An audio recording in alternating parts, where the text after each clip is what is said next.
Moi, c'est Yam d'Assise, promoteur de firme Yam d'Assise, une entreprise spécialisée dans l'investissement piscicole, avicole et agricole.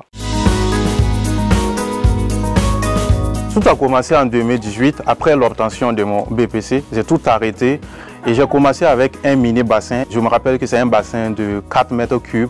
Le bassin, c'est moi-même qui l'ai construit. Après ça, je suis juste allé au barrage, pêcher les silures et venu commencer.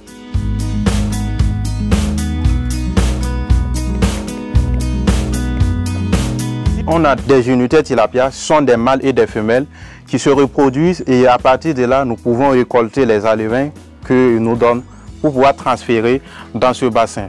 Et à partir du moment où ils sont dans ce bassin, ils peuvent rester là-bas pendant 2 mois, 3 mois maximum comme ça, afin que nous puissions faire le sexage, c'est-à-dire enlever les mâles uniquement, parce que les mâles grossissent 2 fois plus vite que les femelles.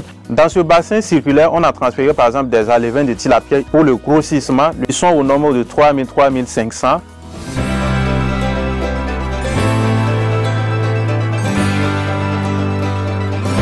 Au début, il fallait tout simplement dire aux parents que j'allais tout abandonner, l'école classique. Pour eux, je devrais continuer les études, aller très loin jusqu'à l'université, avoir pourquoi pas une licence, master. Ça a été vraiment un sujet de discussion qui a amené à mes parents à ne pas en même temps, dès le début, ils ne m'ont pas en fait soutenu. Il fallait que je me débrouille tout seul.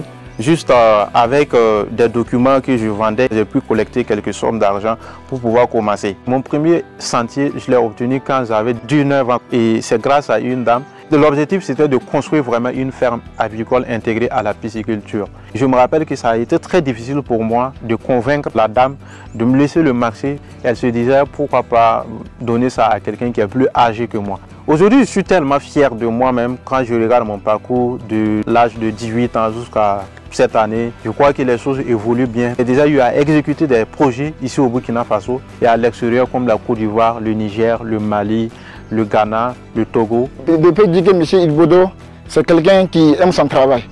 Quand il travaille, il met le sérieux. Il aime ta manière de circuler au niveau des bassins. Si l'eau est sale, il dit il faut changer cette eau-là. Sinon, tes poissons là, dans 2 jours, là, ça ne va pas aller.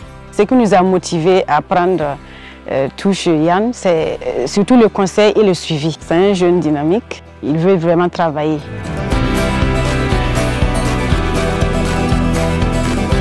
Dans un futur proche, le plus grand objectif, c'est de pouvoir construire une très grande ferme qui on va faire plusieurs types d'élevage à la fois là-bas et ensuite en faire un centre de formation pour la plupart des gens qui souhaiteraient vraiment investir sérieusement dans ce domaine-là.